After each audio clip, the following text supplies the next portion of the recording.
Gigene Wong lets a racial slur slip at her political party rally. And now we have to address the elephant in the room. Let's get into that.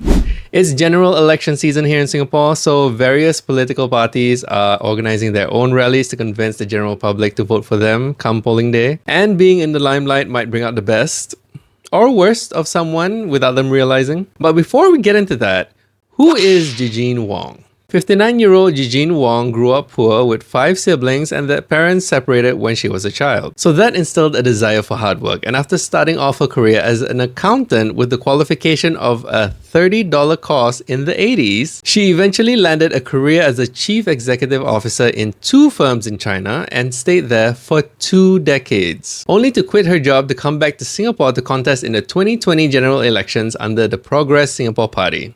PSP. Fast forward to 2025, she's with the Singapore Democratic Party, SDP. During SDP's rally, she was speaking in Hokkien about her own party candidate, Ariffin Shah, who is Indian. And this is pretty common, to speak in mother tongue to appeal to certain communities in the constituency, be it Hokkien, Teochew, Malay, Tamil, just to name a few. And what she said about Ariffin Shah ruffled a lot of feathers. Let's take a look. Ariffin 哦，那个 elephant 啊，你们知道那个 elephant 吗？那个家人囝无讲话真正也真强一口无。Our future 便担心啊，我特别讲 our future 便担心啊。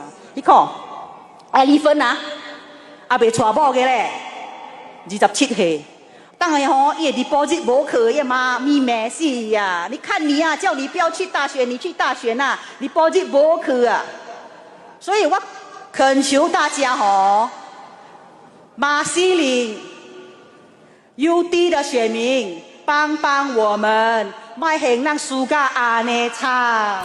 It can be argued that she was using it as a term of endearment. But I just want to make it clear, it's not my argument. But also, I'm trying to understand this segment of her speech talking about the fact that he's young and not married yet, and he's going to lose his deposit and his mom's going to be upset, and then pleading with the people to not let them lose too badly. So, sympathy votes then? Does it still work in 2025? Or more specifically, does it still work on old people in 2025? Anyway, after this incident, she went on her apology tour, starting with Facebook, and she'll say the same thing during their next rally.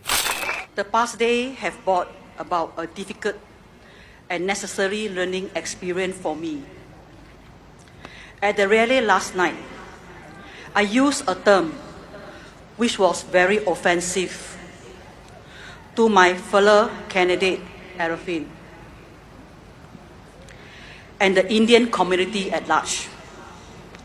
This part of my speech was not originally vetted the transcript.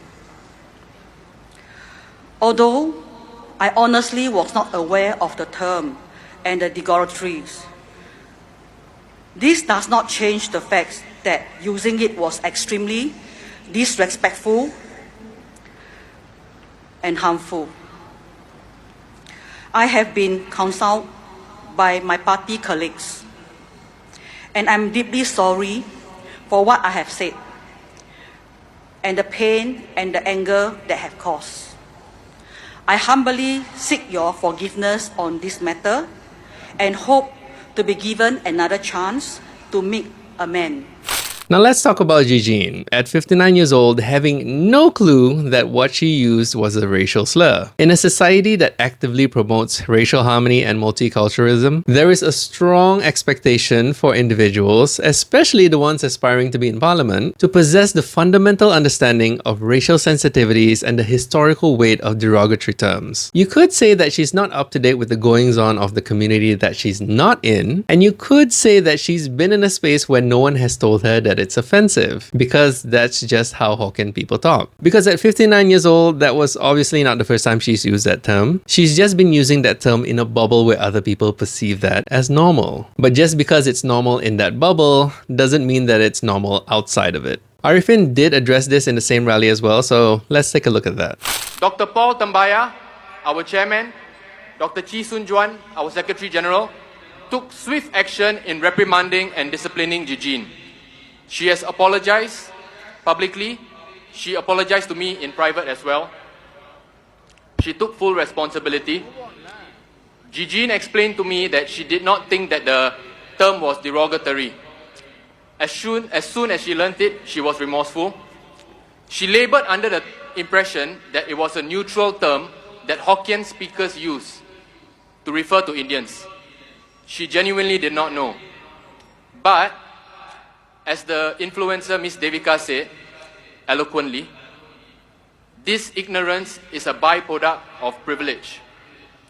Any one of us with Indian or Malay friends will know, growing up in Singapore, that it's not okay to use the K word.